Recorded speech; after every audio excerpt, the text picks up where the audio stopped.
Muy bien, sí, no le pintaron la cara, el pelado tiene cara de dormido. Ahí, che, sí, estamos casi a la 1 de la tarde en esto que aspira a ser un clásico en este nuevo segmento informativo del canal de la gente de Bravo TV. Esta entrevista que siempre digo aspira a enriquecernos un poquito y a tomarnos un momento de reflexión. Hoy vino Miguel Ángel Toma. ¿Qué haces, Miguel, querido? ¿Sí? Un gusto. Te doy la mano mejor. Te doy la mano, como corresponde. ¿Sí? Sí, dirigente del peronismo, bueno, ocupó diferentes cargos, fuiste diputado nacional, ¿sí? Has escrito un montón de libros y demás. ¿Cómo te va, Miguel? Muy bien. ¿Sí? Un gusto. Con todos arranco igual. ¿Es el peor momento del país o no, Miguel? Hay un dicho que señala que siempre se puede estar peor. Sí. Pero de todos los antecedentes te diría que estamos en un momento muy, muy duro, muy grave. Algunos me preguntaban qué comparación se podía hacer con lo que nosotros tuvimos que hacernos cargo en el 2002, después del estallido de la convertibilidad. Y yo lo veo esto con mucha más preocupación. Es decir, estamos al borde de una situación muy compleja, pero con muchísimo menos elementos que los que teníamos en aquel momento para lograr un contexto de unidad, de acuerdos que nos permitieran salir de la crisis. De manera tal que yo entiendo que estamos, te diría, mucho más complicados que en cualquier situación anterior. ¿Y esta dirigencia es peor que aquella? ¿Es más inmadura, más adolescente o más preparada? ¿La actual dirigencia? Sí, la actual, sí. No, bueno. Mirá, yo te puedo contar mi experiencia personal. Yo fui por primera vez diputado en 1985.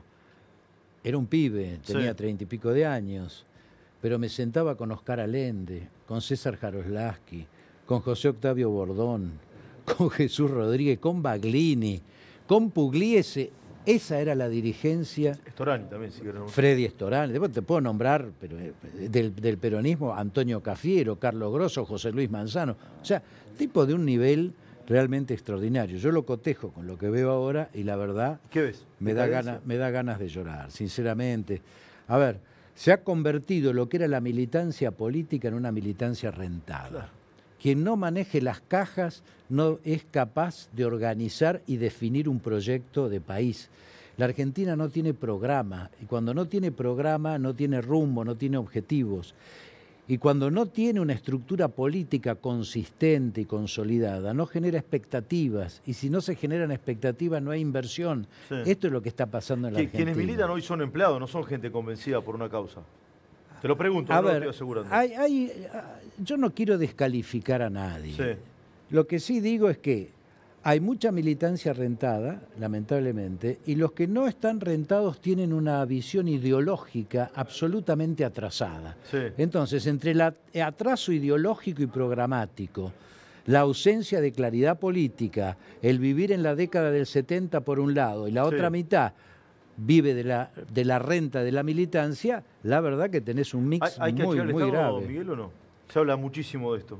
Al Estado hay que hacerlo eficiente. Sí. Y un Estado gordo, con poca agilidad, lleno de empleados, no es un Estado eficiente. Por lo tanto, acá hay que reestructurar absolutamente el Estado. Hay que redefinirlo. Lo hicimos en la década del 90. Se hicieron privatizaciones, algunas malas. ¿Hay que volver a privatizar? A ver, no sé qué es lo que habría que privatizar ahora. Aerolíneas, te pregunto, por ejemplo. El caso de Aerolíneas es un caso muy particular. Vos sabés que pierde $2 millones por día. Sí. Más de 600, casi 700 millones de dólares al año. ¿Vos sabés todas las cosas que se podrían hacer con 700 millones de dólares al año? Por ejemplo, viviendas. Es decir, ¿qué justifica tener una estructura tan anquilosada que además ni siquiera son capaces de competir? Todas las low cost que se habían incorporado y que generaban competencia y que le permitían a gente de menores recursos poder acceder a ese medio de transporte, fueron todas anuladas, quedó una sola, JetSmart creo, porque Aerolíneas, o en todo caso este gobierno, fijó precios mínimos de las tarifas, con lo cual rompía la posibilidad de competencia. Si no hay competencia en una estructura de mercado, no hay posibilidad incluso de contener precios. Miguel, habló un poquito de Alberto, que se menciona de que va a hacer un cambio de gabinete. Se anunció tanto el cambio de gabinete que probablemente no suceda, nadie sabe. ¿Cómo lo ves? Parece un presidente muy horadado, ¿no? Pero ¿cómo lo ves vos? Y es víctima del fuego amigo. Es decir, realmente Alberto Fernández está horadado y esmerilado en su autoridad presidencial, pero te diría no por una cuestión ni ninguna actitud de la oposición. Es desde adentro de su propia estructura de la alianza del Frente de Todos, de donde le vienen los misiles que terminan horadándolo. Es decir, está siendo víctima y padeciendo. ¿Padece a Cristina? Sin duda Cristina y los que hablan en nombre de Cristina cuando Cristina no quiere hablar, ¿no? Entonces manda a los, digamos, ¿Cristina los manda o se cortan solos a hablar? Y yo creo que ahí hay una cuota importante de cuentapropismo también, pero sin duda en el marco que fija como estrategia dentro de la interna de la coalición gobernante la propia Cristina ¿Qué te gusta Fernández. de este gobierno, Miguel? ¿De este gobierno? Sí. ¿Qué te gusta? Escuchaste lo que te pregunté. ¿Qué te gusta?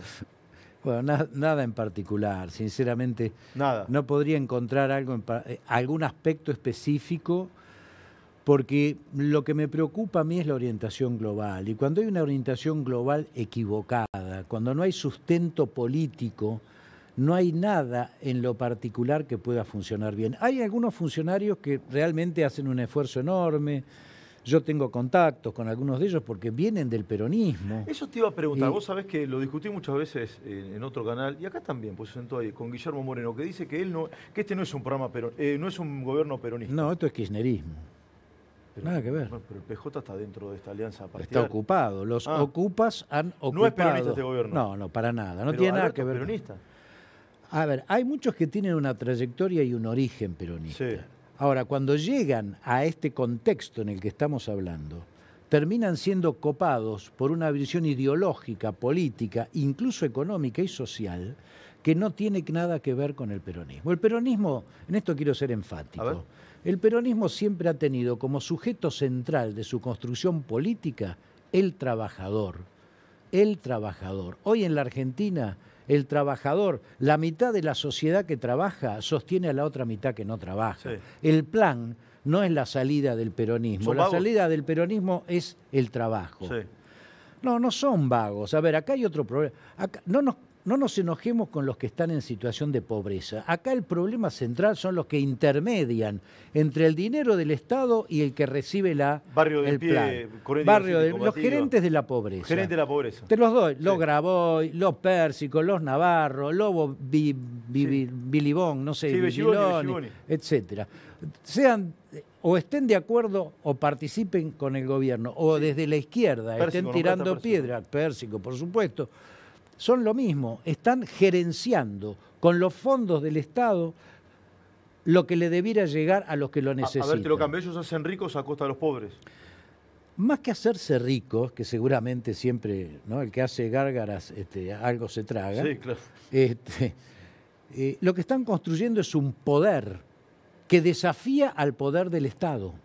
Es decir, cuando te hacen un acampe como el otro día, sí, movilizan 30.000 personas que reciben planes del Estado, pero como están en el medio, si esa persona no va al acampe, se lo sacan o le restan porque no cumplió con su tarea de ir al acampe. Sí. Esos fondos los están constituyendo o se lo constituyen como un instrumento de poder con el cual, bueno, fíjate vos, decime cómo consiguen los baños químicos, las carpas. Se lo pregunté a Belliboni. ¿Y qué te dijo? Me dijo que eran las organizaciones sociales que vienen de la izquierda histórica. Que no mientan más. Se juntan plata por la causa. ¿Sabes cómo se resuelve esto? Sí, ¿cómo?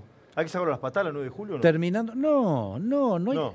El problema no es la gente que le faltan cosas. Bien. A esa gente lo que hay que generarle es educación y trabajo. Lo que hay que hacer con estos personajes es sacarlos de la intermediación parasitaria. ¿Sabes cómo se logra? Cuando cada uno de los que recibe un plan, hasta tanto se pueda generar trabajo, ¿no es cierto? Porque esto no puede ser eterno, recibe en forma directa el depósito en su cuenta personal y se acabó. ¿El gobierno socio de esta gente? Bueno, por eso mismo. Son funcionarios. Bueno, por eso mismo, a lo que apunto es a que tiene que haber una decisión política de terminar con los gerentes de la pobreza, que intermedian sobre la base de la necesidad de la gente, que lucran con la necesidad de la gente. ¿Quién te gusta de acá futuro? Dame nombre, si es que tenés algún dirigente que te represente y que querés... Mira, yo soy parte del peronismo republicano, que es uno de los 4 soportes que hoy constituyen el frente opositor. Sí. De manera que la representación nuestra es la de Miguel Pichetto, con el cual, además de tener una viejísima amistad con él, tengo un enorme respeto intelectual por muchas razones, ¿no? Primero por su inteligencia, por su experiencia, pero también por una cuestión que es muy difícil encontrar en política. Que Pichetto te dice en público lo mismo que te dice en privado. Sí. ¿Sabes qué te dirían en alguna agrupación estudiantil, en alguna facultad, un colegio? Son todos de derecha ustedes. Nosotros somos un peronismo, el peronismo entendido en la visión de lo que es dar la respuesta a la realidad actual.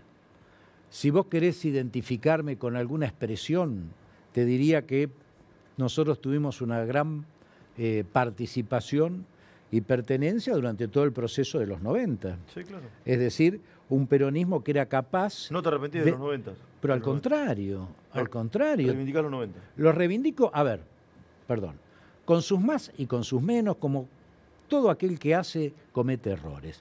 En la década del 90 también se cometieron errores, pero lo fundamental era la orientación a la que íbamos. La Argentina se había integrado al mundo de una manera distinta. Vos pensás que habíamos sido incorporados como socios extra OTAN. Era un paso central para terminar o para negociar mejor, por ejemplo, la soberanía de Malvinas. Sí. Ya no éramos una amenaza para Inglaterra en términos de Malvinas, podíamos sentarnos a negociar de otra manera.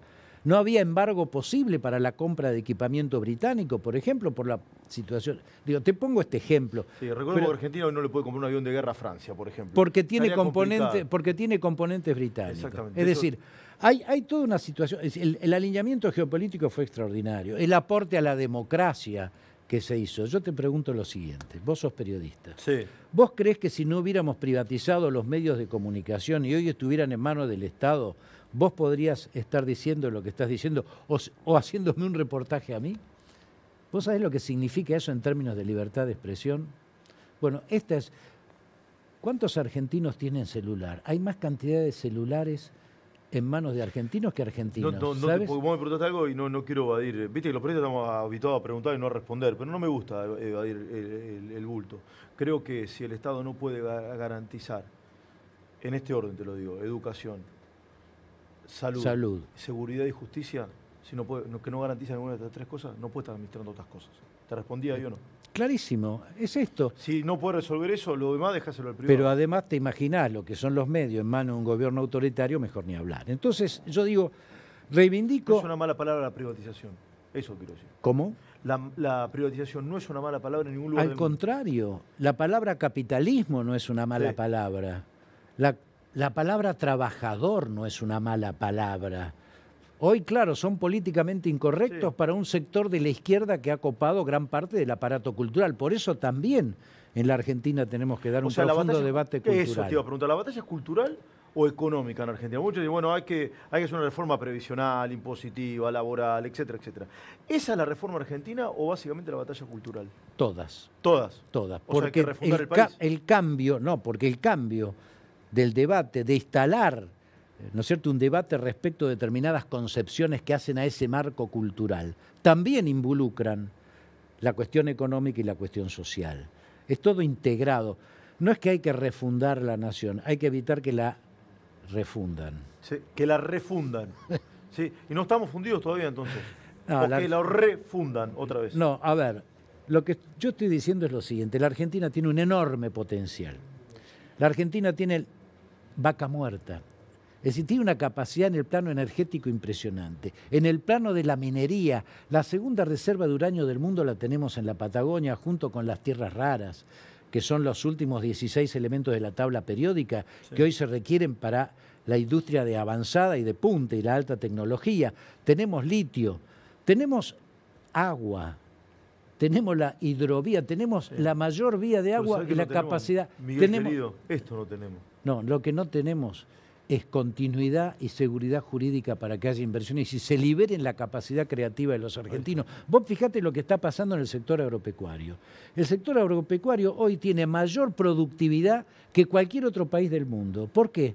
Porque la iniciativa privada del productor agropecuario fue incorporando tecnología, fue incorporando agroquímicos, fue incorporando una serie de elementos que le permitieron hoy tener un avance tecnológico que se lo quieren apropiar, ese excedente, en lugar de ser reinvertido, simplemente para mantener este sistema de clientelismo político. Este es tu momento y no el mío, pero si me dejas, sumo un ejemplo y me corregís si estoy equivocado.